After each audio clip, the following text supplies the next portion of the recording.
Okay, good afternoon.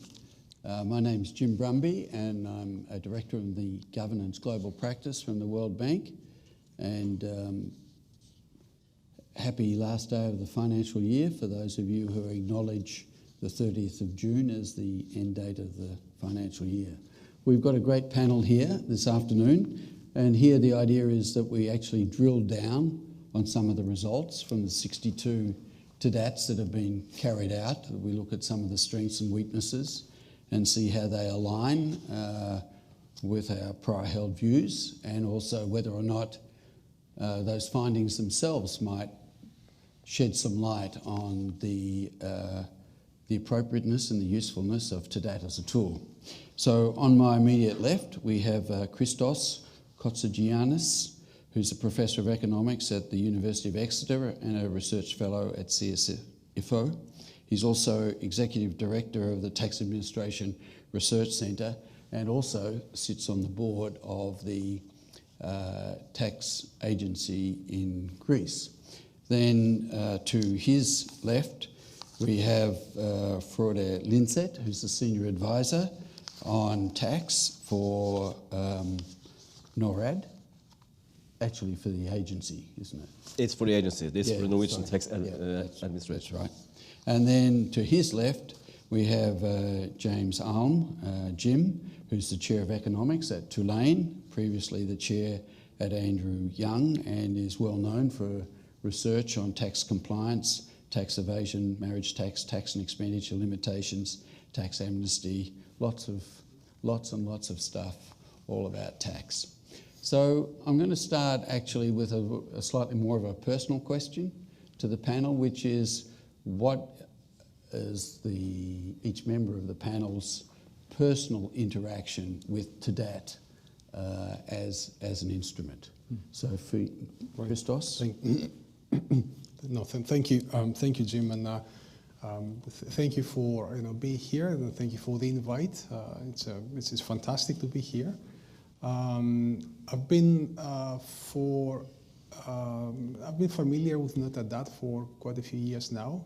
Having been back, have been here to the DC and speaking to Justin and the team, and so Michael Keane. So I'm familiar with TADAT from an academic point of view, but I have been recently assessed by TADAT as part of my kind of evening job, so to speak, being on the management board of the Greek tax administration. As you know, Greece has been in an economic adjustment program for many years. Now it's coming out in August, and part of that project, part of that program and project, so to speak, has been a series of reforms, part of which involved the tax administration. So the tax administration became independent back in 2017. What does independence mean? It means that, just to give you a little bit of background to that, it means that it's not line managed by the Minister of Finance, but it's kind of line managed by a management board. There has been a major shift in doing things in Greece, and during that period, for a year and a half now, there has been a significant set of reforms, a number of reforms that the tax authority is trying to implement. Now, while going through these reforms, we thought, again, be familiar with the work that TADAT has done. We thought that it would be a fantastic idea to get assessed by TADAT. So we talked at a very high level of the tax authority, and we decided, yes, this is what we want to do, because we want to find out what exactly is happening. Are we doing the right things? Are we going through the right reforms? So we had TADAT. They came in. The whole group for a period of 2 weeks. We went through the process. We got the outcome out, and surprise, we didn't. I'm glad to report that we didn't find anything that we didn't expect. So for us, it was a fantastic experience, all the way through, the organization. This is the first time, that the tax authority is being, voluntarily, if you want, is being sort of, assessed in order to, try and identify what are the strengths and weaknesses, that we have, and how we can move on, from that. So we went through that. Now I'm going to have to say something about the the assessment itself, but before I get into that, I would like to make a comment which it hasn't come up during the discussion this morning. Maybe it might come a bit later, but here's my opportunity to say it.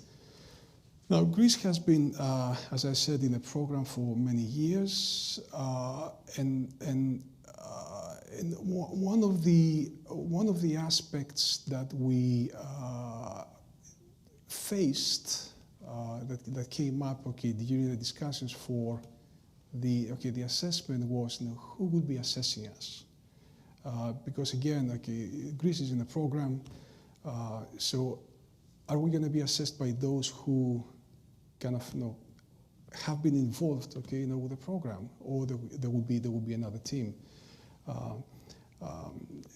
And I guess the answer to that was when we looked at the composition of the assessors, we found out that these are assessors who have been involved in the program in the past with Greece. And I guess the reason I'm saying that is, again, there's nothing. I'm not reading anything to that. I think that the team did a fantastic job. But again, one thing that might want to look at is, this potential conflict of interest. Okay, and I certainly believe, although again, I need to stress that twice, that I'm not talking specifically about Greece, but I'm talking about the clouds that when you see sort of in the air. If you're being assessed by people who are responsible for the reforms that the country is going through.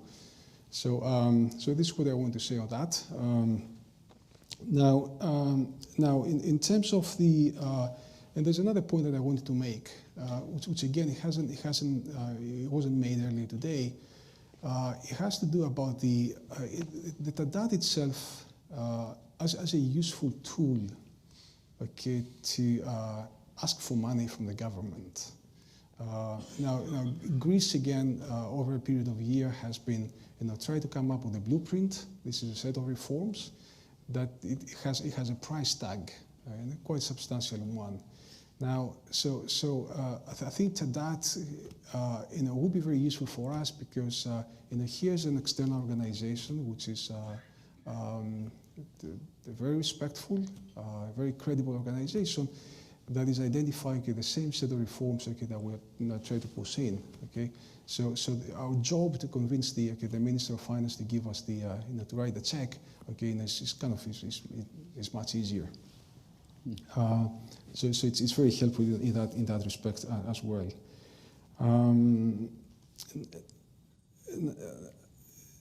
Shall I continue? No, I think that's fine. Okay, that's fine. Go to our colleagues, and we'll come back to the actual results. Yeah, so, Frode? Yeah, okay. So my TADAT history would be starting in 2012, I think, when I first met a few delegates from the IMF visiting Norway. Norway was one of the first pilots when this tool was designed, and in 2014 I had the pleasure of working in the secretariat, TADAT secretariat. So I'm now back in the Norwegian tax administration, and TADAT is still a very important part of my life. We used the TADAT framework in a Nordic benchmarking between the Nordic tax administrations a few years back, which was quite successful. We are at the moment setting up a capacity building unit within the Norwegian tax administration, where TADAT will be a very important input for the diagnostics that we will need to do when we look for partners, countries and what kind of areas that we would like to work on. I'm also a member of the technical advisory group, so TADAT won't kind of leave my agenda. But I want to talk a little bit about the Nordic benchmarking exercise that we did back in 2015, if I remember right. The Nordic countries has been doing benchmarking since, I think, 2002. But we never managed to find a good framework to kind of do this benchmarking against. And then TADAT came, which gave us some ideas about what kind of indicators we should look at and how we should organize this benchmarking. And this was a self-assessment exercise, so if I remember right, Norway went to Denmark and assessed Denmark, and Denmark went to Sweden. It was a kind of a circle kind of Sounds like the World Cup. Yeah, exactly. And for the first time, the result really pointed out a few areas where there were different ways of doing things, but still different ways leading to the same kind of results. But we also, for the first time, really identified areas where we really thought that this is a big gap between practice in one country compared to another. So it all turned out to be quite useful for us. We did a few things that we, looking back, probably would have done differently. We picked just a few of the 9 POAs, and probably the one that wasn't really connected. So that was something that we probably won't repeat. And it's time consuming. It really is. Justin talked about that earlier. The recommended number of days is about 14 to 16, if I remember right. So it's quite a heavy exercise. That's why it's so important for us these days to try to find reports that are meaning assessments that are already done. So when we now look at a handful of countries in this capacity building unit, it's very useful for us to have access to some of the results from assessments that has been done. And the good thing about TADAT, it's a standardized tool, so if a team does TADAT in the right way, gets QA'd by the Secretariat, it can be used by other tax administration for scoping and diagnostic. Thanks. Jim, maybe a bit more of an arm's length relationship. Just one brief comment. I don't have the intimate involvement that my colleagues up here have had, but I do. I'm looking here at an old email from Mick Keane and Justin Zake asking me for some input on a preliminary draft of the TADAT assessment tool, and I responded, and every single suggestion that I made obviously made it into the final version of the TADAT. So I'm grateful. The World Bank doesn't have that luck with the fund. That's good. Okay, thanks, Jim. So, and what about the results themselves? Here on Figure 1 and Figure 2. Figure 1, we have the strengths that stand out. Figure 2, we have areas in need of improvement. I think there are a couple of interesting sort of contradictions there, but I'll pass to you, Christos, to start on that. Oh, thank you. Yes, indeed. I mean, there is immediately you can spot a contradiction about the the taxpayer disputes. On the left, it says everything's working fine. On the right, it says unnecessarily long wait times. But that's how it is. Am I surprised? The answer to that is no, but I was expecting to see more, especially on the right-hand side, the areas that need improvements. Again, from own experience, limited, I have to admit, I think one of the problems that we're facing is the legal uncertainty. Okay, it's not a tax law. Okay, that's being drafted and written by the government, the Minister of Finance, but it's the circulars and the interpretive documents, okay, that the tax authorities publish. Okay, that might create some legal uncertainty. So I think this is an element that is missing.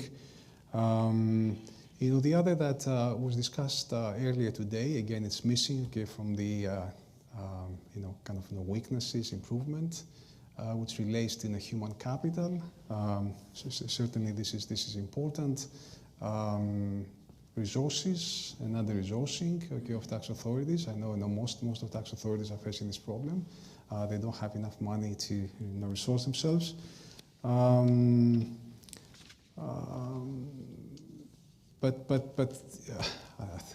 I think the answer to that is most of the strengths and weaknesses is what you would expect.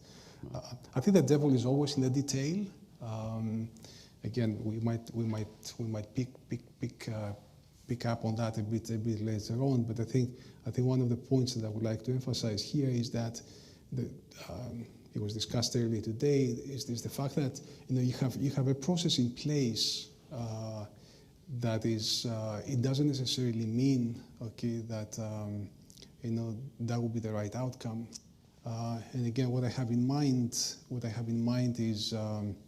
is the tax dispute resolution. Okay, the fact that, okay, there's a process in place where taxpayers can dispute. Even though the tax authority responds, okay, within the predetermined time frame, okay, of 90 days, 60 days, 120 in Greece by law, it is. It doesn't really mean, okay, that the outcome is going to be efficient, okay, simply because the way the tax authority sort of works, okay, might be completely inefficient. And I'm talking about the specific policy in place. For instance, in Greece, we have quiet refusals. If you don't hear by a pre-specified date, I mean, your dispute is refused. I think it's questionable whether this is a good policy. It's a great policy to reduce the backlog, but in terms of efficiency, I would question that. So again, I agree about the headings, but I think the devil is always in the detail. Right. Okay, Frode, any observations on the strengths and weaknesses? Yeah, well, I didn't really know much about the strengths and weaknesses for tax administration before the reports from TADAT started to roll in. And there are not many published on the TADAT webpage at the moment, 10 or something out of 60. So I think that is one of the interesting things that the TADAT Secretariat will look at in the months that will be coming, trying to put together all this kind of data from the 62 assessment and see if there is some kind of patterns that can be worked on. So, but I realize I've been doing quite a few assessment and data that is not really quality, where the quality of the data is not high is something that is always an issue. And every tax administration needs to know who their taxpayers are. If they don't, that will hamper performance in many of the other POAs. And I remember that was quite a surprise to me, because I was not kind of, Norway is different when it comes, I mean, we don't really give birth to babies. In Norway, we give birth to a taxpayer. So it was a lesson learned for me when I started to look at the results. So, yeah. Okay, and Jim, maybe you'd also like to comment on this question about the dissemination, and also maybe the different sort of materiality between some of these items. Let me make, I will do that, thank you. Let me make an observation on the strengths and the weaknesses. On the strengths, it's impossible not to be enthusiastic about this initiative. In my own work in developing countries, when I've gone in and come up with my list of questions to ask PAYE tax administrators, I have my own list of questions. And I've looked through the the questions that the TADAT field manual suggests, and these are far better across the dimension and far more detailed and far more comprehensive than any of the questions that I would have come up with. And I will make use of them in my own efforts going forward. So I applaud the, I'm sure this reflects my initial comments 3 or 4 years ago that have all been incorporated. But more seriously, this is terrific manual, terrific approach for getting this information. Having said that, a weakness that I think it's come up in the comments from Catherine and Juan and John Middleton as well as others, and it shows up right here, and that is that in order to be most useful, the hard evidence that the TADAT is trying to generate needs to be reliable and accurate and comprehensive and comparable across countries. It's these data that underlie the 9 POAs and the 28 high-level indicators in the 47 dimensions. And a common theme is that these data are problematic in a lot of ways. As stated in some of the TADAT documents, one example, a general cross-cutting weakness is the poor quality of the data. The evidence for the TADAT assessment and accuracy observed in the taxpayer registration database. And so unless those data can really be cleaned up, and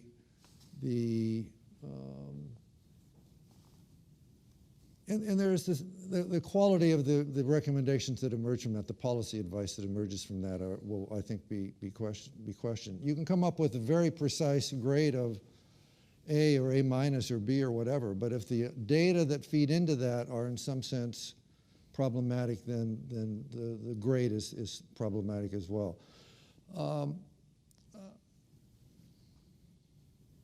Let me stop at that point. I mean, does it worry you, for instance, to have, on the one hand, results that show a strength in internal audit and external oversight at the same time as having inefficient accounting systems, poor data? Does it concern you that the point that Christos made also about having dispute resolution processes and procedures that come up positively, yet having a big problem with the period of time it takes for dispute resolution? We can start. We start here then. Okay. Yeah. Yeah.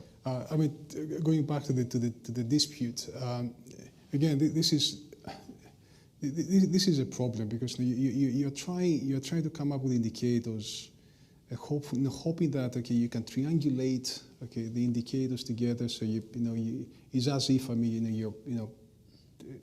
you're having access to the actual outcome to evaluate, and that's a very difficult task. So let me go back to the dispute and give you an example. Now, you get an A.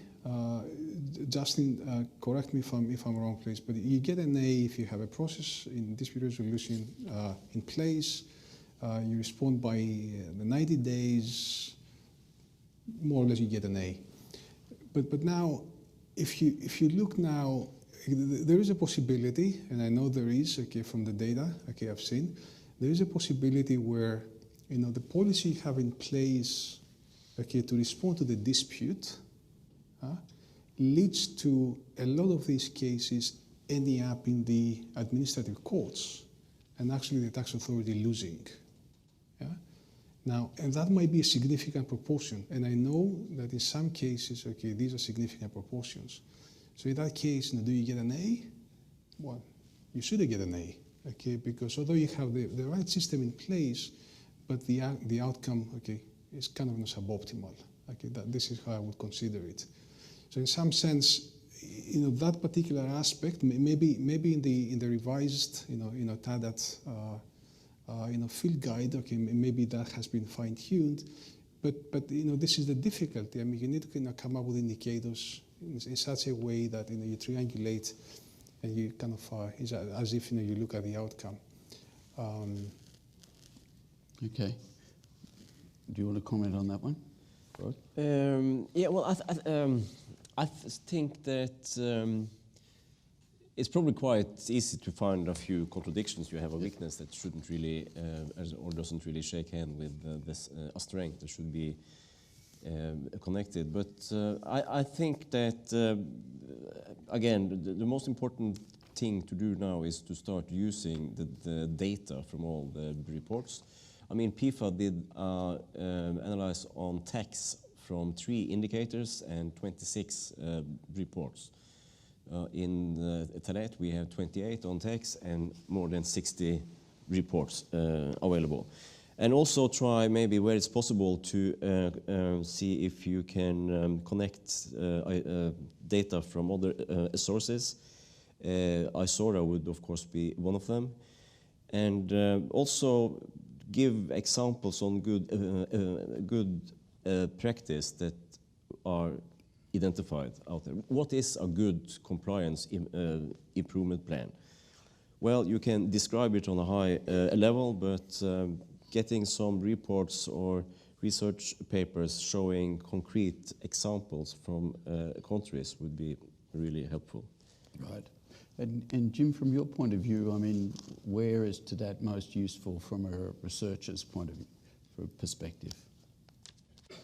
I think this gets at the basic issue, how will all these data, assuming that the quality issues can be resolved, how will the data be used? It seems like what I think we ultimately want to be able to say from a tax administration, from a researcher standpoint, is that, say, something like an improvement in the grade of primary POA 2.3, identification, assessment, I'm reading here, ranking and quantification of compliance risks. An improvement in that grade from, say, a D to a C to a B to an A will increase revenues by X%. Or that an improvement in the grade of POA 6.18, monitoring the, actually that's a indicator, monitoring the extent of inaccurate reporting. An improvement in that grade will lead to an increase in revenues of X% in some sense. And right now, it does not appear to me that TADAT can provide those answers. And perhaps that's drilling down too much and asking too much of this kind of assessment. But still, and this is kind of a broader comment, it seems my own conceptual framework for thinking about a tax administration is to think of it as the production function, where there are inputs that are related to outputs. You know, what are these inputs and outputs? Well, the answers here I don't think are as obvious as one might think. Consider outputs. TADAT says that the main goal or the main output is improved tax administration. Well, what's that mean? I mean, I think our shorthand measure of improved tax administration is greater revenues or higher compliance rates. That's not necessary. I mean, I think that's important. That's not necessarily the only output or even the most important output. It might be higher tax effort or higher compliance rates or lower compliance costs or more political acceptance or less corruption or higher economic growth or more equitable distribution of tax burdens or higher social welfare, whatever. I mean, those are probably too difficult to measure, and so we revert to looking at tax revenues or compliance rates. But again, what is the overriding goal of this for the tax administration? What are the outputs? And what are the inputs? What are the inputs? My own thinking about the inputs is that those 9 TADAT POAs are really the relevant inputs into the tax administration production function, with the 28 performance indicators representing a more detailed listing of these inputs, along with the 47 measured and scored dimensions. And I think that all of these measures of inputs can be classified along the lines of what I, in some other work that some of you have heard, call paradigms for tax administration. An enforcement paradigm that relates to improved enforcement, detection and punishment. A service paradigm that sees the role of the tax administration as a facilitator and a provider of services to taxpayer citizens. And I think POA 3 fits into that, as opposed to most of the other POAs fitting into the enforcement paradigm. But then there's also what I've referred to as a trust paradigm, or the World Bank is referred to as a, I forget which, facilitating? No, that's the service paradigm. I forget what the trust paradigm is. Oh, trust, oh, okay. Trust is okay. Where I think individuals are more likely to respond either to enforcement or to services if they believe that the government generally and the tax administration more specifically is honest, and that so that trust in authorities can have a positive impact. And I think POA 7 and 8 and 9 clearly fit into that dimension.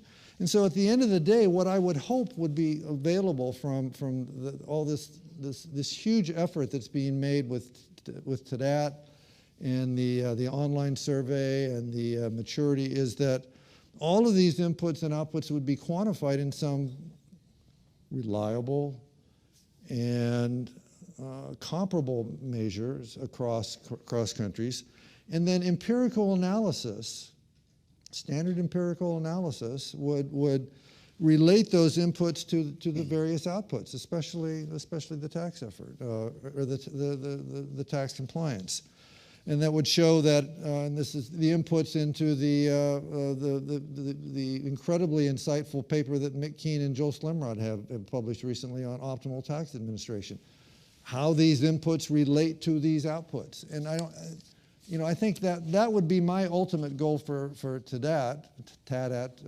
I mispronounced it. I apologize in advance, everybody. I'm not sure that's really in the cards immediately, but I would hope ultimately it would. And that would allow then, I think, specific lessons to be drawn for specific countries, not general best practices. I agree with earlier comments on that's not that useful. But specific lessons for specific countries on how they can improve tax administration using that.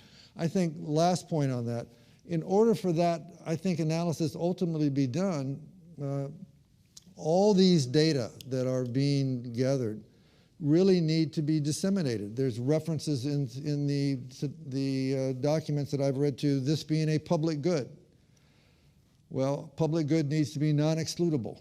That means that information has to be made available to, obviously within the IMF and the World Bank, but I think to researchers elsewhere. And I think the models of the IMF, for example, and other organizations where they make sometimes proprietary data available to individuals, but available to them working with IMF people or World Bank people on some kind of basis. I think that kind of model is one way of maintaining some control over the data, but also getting pointy-headed academics like me involved on this kind of research where you don't have to pay us anything, you just have to give us access to the data, and we're happy as clams. Okay, that's good. And I guess you're sort of pointing to a bit of a division of labour there as well. That, I mean, of course, the IMF and the bank is free to interrogate the data and use it for its own empirical work, but there's a whole community of interest. Yeah, and one last comment there, and then I'll shut up and turn it over to my more knowledgeable colleagues. I think an example of that good quality empirical work that it could be done with this data is already out there. There's a recent paper, the reason I know this is, well, I know this for a variety of reasons, but tax administration and firm performance, new data and evidence for emerging market and developing economies that use the TADAT data to especially on service provision by the tax administration and how that affects firm level productivity. That's exactly the kind of work that I think pointy-headed academics like me would be delighted to be able to be involved on. Okay, and Christos, what about from your perspective? And I guess also there's this question a bit, you're trying to get to the point of not reinventing wheels a little bit, and also is there a specific role here for simulation? I mean, thank you for that. And as a follow-up on what Jim said, I think there's something that we need to be careful about, in my view, and when it comes to best practice and best policies. So my point is that what is working in one country might not work in another. And let me give you an example again from the work that my colleagues back in Exeter have done kind of recently. We tend to believe that pre-populating self-assessment is a great thing. It's a great thing to do. But that's not true. I mean, studies in the lab have shown that pre-population is great if the information you pre-populate with is accurate, is correct. Because if it's not, it changes the perceived probability of auditing for the taxpayer. It might have an adverse effect. So yes, best practices, but you need to have the right ingredients in place for these best practices to work efficiently. And again, as Jim sort of alluded to, this is where research can help tax administrations with. We can simulate in the lab. We can test in the lab. We can use highly quality administrative data. We can do randomized controlled trials to evaluate policies. There are so many things we can do if we have access to data. So if you have access to data, please give us a call. Okay. So let's turn to the audience and see if there are some issues that they'd also like to raise. Questions, contrary points of view, challenges, outrage. Yes. Not responding to the outrage, call for outrage, but just a question, because it was mentioned a couple times in terms of the publication of the TADAT assessments. Yep. I don't know, you said 10 out of 60, or either way we're at around 20%. It's not great. So I was wondering, looking at the common things that we're pulling away from all of these assessments, is there a common reason why countries are choosing not to publish? Is it low scores? Is it sensitive information? Is it something else? Do we know? Can we say it? Thanks. Does anyone on the panel I don't think know? we're the panel to ask We that. can ask the audience, as they say. Sure, yeah. Yeah. I can speculate, but... So from the Canadian perspective, certainly we were faced to that because even though we want to all be A's, we're not. And in the media in Canada, it's those little things that they're looking for to make a big sting about the government in place, to see how poor they're doing, and they use that. So for us, we decided to publicize the document, but we put a lot of effort in the communication of it and also putting the context of the Canadian to avoid comparing apple and apple, because somebody can look at our report and compare us to another country that, the other country may be looking super good and we look like, oh my gosh, they're level D in one area. What's going on in Canada? But again, it's all about the context and explaining that in the document. So it took a lot of effort and courage, I would say, also from our commissioner to decide to publish the TADAT report. And not only that, we had also to have the minister involved to ensure that she was comfortable as well with the result of the TADAT. So, but we had also our communication group that worked with us also, because we prepare for any type of events in case somebody wants to know and compare. So there was lots of preparation, but I can see why it's difficult to publicize and open the kimono and say this is what's happening in our tax organization. So I can sympathize. Okay, so Christos. Yeah, thank you. I think this is a very interesting question to ask. Not about that, but also I'm looking again at the strengths that stand out. It says financial and operational results are generally published. So there's a question to ask: is how much did tax authorities should be publishing? What do they publish? The business plan? Do they publish other operational details? I know some do, some don't, and I think there's an argument for both. You want to be transparent. You want to be open. To criticism. For people, for the public to know. How much you're collecting, what you're doing, how much effort you're putting. But on the other hand, I can see the argument that goes against, that says you shouldn't, because if the taxpayers who would like to be non-compliant, they can infer how much intensity in auditing you put in, you give away the game. So it's kind of it's a very interesting question to ask. How much information you provide to the public. Right. Accountability, transparency, yes, but on the other hand, maybe.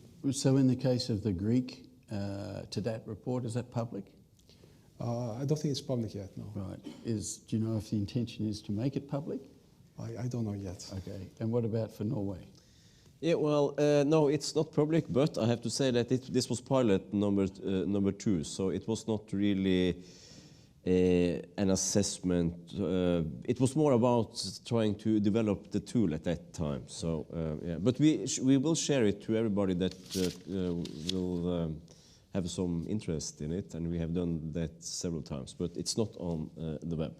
But I think it's important to, and I know that TADAT Secretariat is putting a lot of effort in trying to get countries to publish these reports, which I think is important. And I mean, that should almost maybe be a kind of a condition to get an assessment, because this is so important that other donors can reuse the results from these assessments. And we are pretty far away from the true definition of a public good where we are today. So, yeah.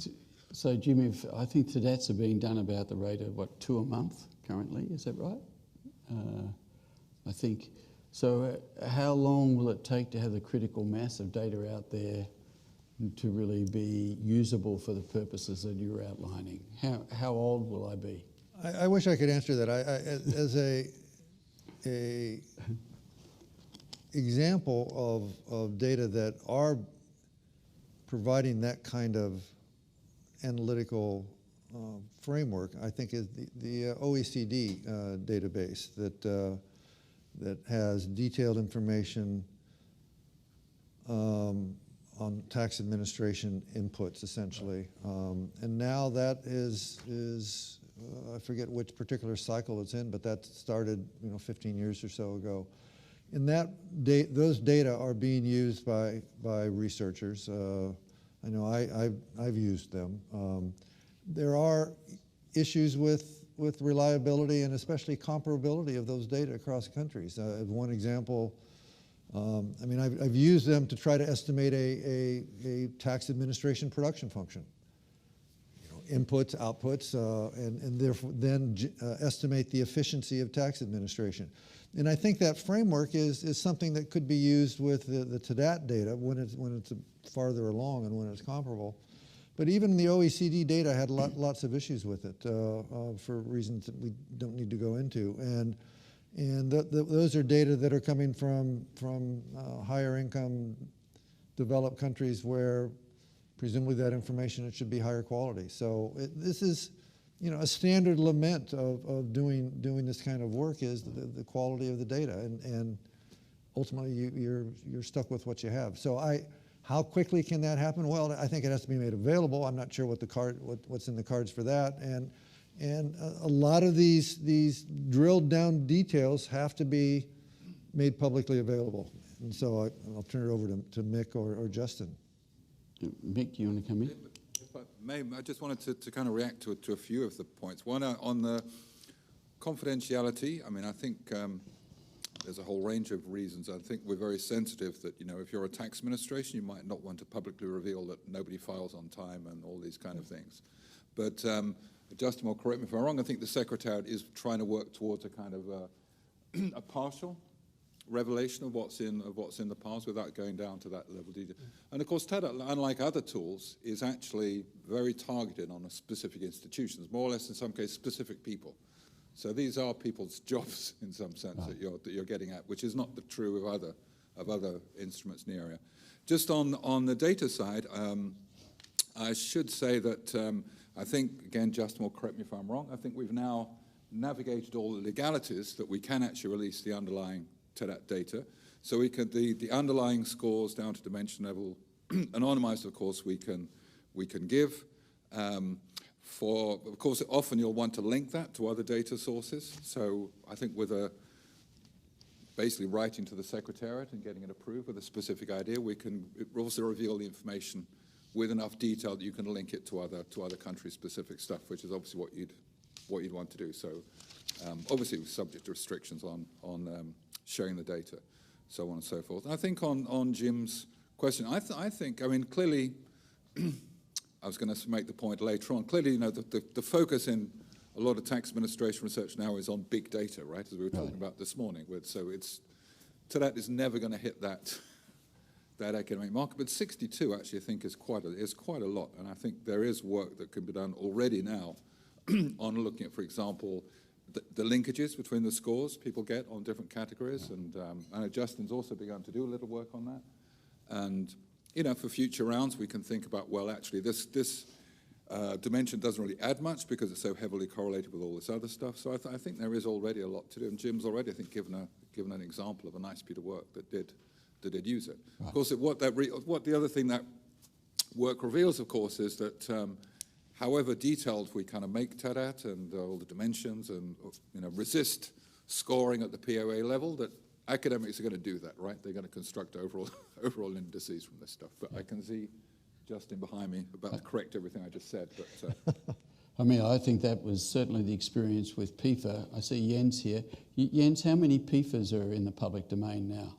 I think we have 500. But I mean, importantly, the number of non-public PIFA reports are declining. Right. So since 2016, it's 90-95% public. Right. I mean, I think mixed point's an interesting one, that with PIFA you've got lots and lots of players. That's a little bit what was in my mind. I don't know it so well, but PIFA doesn't seem to be so well targeted. It's you. No, not so uncomfortable. Right. Yeah. Justin? I mean, this publication issue has been on the cards, on the table for a very long time. And the sensitivities come in. One country where USAID policies for wherever they give their capacity building assistance, they must be published. One country recently, even though funded by USAID, came back and told them, not on your life. Okay. But we've tried to talk to countries and we are still talking to them. Some are saying, okay, that was first round. Second round, maybe, we'll think about it. Some of the tax administrations actually request for a TADAT assessment to show that they're doing very, very well. Right. The results can be quite disastrous. Right. And one said, don't even share at all. It was such a letdown. But as Mick says, it's people's jobs. In fact, in one country in South America, they said, we might be fired on this particular issue. So those are the kinds of sensitivities that we are dealing with. Going back on the issue of the contradictions, a lot of the things that we see, the designs are good through technical assistance and so on. It's the implementation side. So for example, the one POA 7 on dispute resolution, Rolls-Royce design, it's all there. Is it being used? Less than expected. Is the tax administration actually enforcing? Not really. So during a TADAT assessment, you go down that route and say, design, good, okay? Right. Is it being used? Maybe not. Are you monitoring what's happening? And we heard from the various tools this morning that really monitoring is not that good. Do you even have analytical units or impact analysis units that will produce impact statements and say, oh, we are going down this road, but should we be? Those are the things. So there's the design, implementation, monitoring, and then the impact analysis that feeds back into programs. Just wanted to mention that. Thank you. Right. We'll go to Kotsogiannis and then Catherine. Is that okay? Oh. Just to make James' task easier, you have on the panel two countries, Norway and Greece. If we can get commitments from them to have the TADAT reports published, that would be great. Do it live, you think? Do it live. Norway, you have the TADAT assessment. Greece, you have the TADAT assessment. If you can, I need to be careful what I ask for. I might get it, right? So I'll do my best. I think they've registered your question. Okay, thank you. Catherine? Yeah, I just wanted to make a comment that goes to research and analysis, to the research and analysis aspect of the TADAT, and sort of trying to look way forward. So about a year ago, we were preparing a board paper on the fragile states, like 39. They're now, unfortunately, 43. And one of the things we were investigating was the link between, if there was a broad impact of the IMF's technical assistance on the performance of the fiscal institutions in the fragile states, meaning the revenue administrations and the budget and PFM administrations, the budget administrations. And so, of course, it became, that was the big challenge. What do you look at? What do you look at to look at outcomes and impact? Not only of our technical assistance, because it's probably a drop in the ocean when you look at all of the institution, but from the country's efforts themselves, right? And one of the things that our PFM colleagues had, so we, here were the tax team and here were the PFM team, and we were both racking our brains. How are we going to investigate impact? So the PFM teams had their 39 fragile states, and they had several of these countries that over the last, this was, a 10-year period, 2006 to 2016, had PFAS that were in the course of those, in the course of that period. The fragile states that were in our case studies, I think there were 8 of them, 5 of those had repeat PFAS during that period. And so they were able to take 2 or 3 of the core budget areas and look at, what's happened to budget management in Haiti and Kosovo, in Mali, were the countries that had these PFAS. And it was really, with a very, very basic little table, and they did, red, yellow, and green, where had the capacities improved on the PFM side in these fragile states? And it turned out that luckily or fortunately, there was evidence that the core PFM functions, which were so important for the fragile states, the cash management, the budget, the one-year budget plan, these were doing better. On the tax side, we had where's Justin? We had 6 TADATs, and it really, as many have remarked in this session today, there were all Ds. I mean, I think there was one area that was not a D. But it was not very meaningful, right? Looking at the TADATs for that was not very meaningful. But I'm thinking now, what happens in 10 years or in 20 years when we do have, TADATs of these 6 fragile states, and then looking, in 2028 or 2030, and we'll be able to look back, I think, and then use the TADATs to have a more informed view of where have tax administration capacities been able to improve, because we know that's how long it takes, a decade or 2 or 3 for many countries to improve. So I just wanted to remark on that use of the frameworks, and this is not analytics by any stretch of the imagination, but trying to think about how to look at impact and how useful these frameworks can be as a complement to actual data, or when you don't have very much data, which is often the case in the fragile states. Okay, thanks. I think we should look to conclude. Jens, is it a quick one? A very quick one. I've just exaggerated the numbers a bit. So we have 585 PFAS done by now, and 355 of those are publicly available. We do share the data with researchers and others at request on the condition that the countries are not disclosed. And just a final point, I think the increased disclosure is coming about because we are being a little bit more insistent at it at the planning stage. Right. So the expectation up front is that the default is that it will be made public. It's part of the concept note review, and that has changed the dynamic on publication, but also the dynamics around how seriously the assessments are being taken by everybody involved, because up front it is acknowledged by all those participating in the assessment process that at the end of the day, it'll be out there. Thank you. Okay, thank you, Jens. So why don't I go back to each of the panelists for a concluding thought. Let's start in the middle this time. Frode? Yeah, good start, good choice. Concluding, I think I just will repeat myself. I think we are moving into a very exciting part of this story. A lot of data and reports are ready. I just hope that the TADAT Secretariat will find energy and time to do something with it and make it available. Thanks. Okay, thanks, Jim. Economists have traditionally not paid a lot of attention to tax administration. Not necessarily economists at the IMF.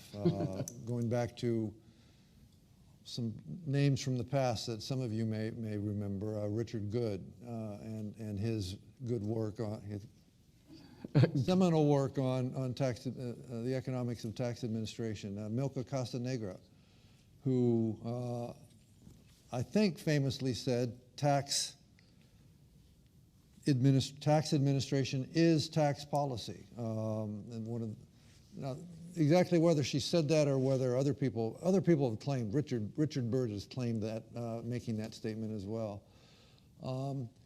And obviously Mick Keane and all of us, all the colleagues who are sitting here are taking tax administration seriously. And I think that's absolutely essential, because you can have the best tax policy, the best tax structure, but if it can't be administered in a reasonable way, it doesn't do any good. And it's hard not to be incredibly excited by what's going on here. I'm always amazed when I come to a conference like this to learn how much I don't know about what's going on. And so I'm incredibly impressed with all the work that's going on. I did not know about the online surveys or the maturity study. I mean, this is exciting stuff. And I think, as a selfish, pointy-headed academic, I would love to have access to these data to the extent possible. And that's a way for the people here to leverage the work that they've been doing with outside researchers. Thank you. And Christos? Well, thank you. Yes, I mean, someone said, tax administration is tax policy, and I think this is quite right. I mean, great work, TADAT. Looking forward to the new, field guide and the new assessments that are coming out, and looking forward to using the data, as soon as possible. Okay, well, thanks to the three of you. I think that, it's very clear that there's a great hunger for the data that the TADATs will produce. It's an interesting conundrum that Catherine and Mick have pointed out, that it is a bit different when you can relate a deed to a particular person, and it might conflict with the narrative that they have created about themselves and their performance. I think also, Jim, that you're exactly right, that the more data out there, just as with PIFA, it will lead to a bit of contestation, really about our understanding about what is best practice, and also the point is about what, in some cases, might be best fit versus that best practice. So I think there's a lot to learn from, as we'd expect. I think with these things always, the quality of data is something that will get chipped away at and improved through time as those wielding the TADAT tool get more familiar with it. The countries that are experiencing it also get more familiar with it. So it's a very upbeat story, I think, in that sense. So if we could put our hands together and thank the panel. Thank you.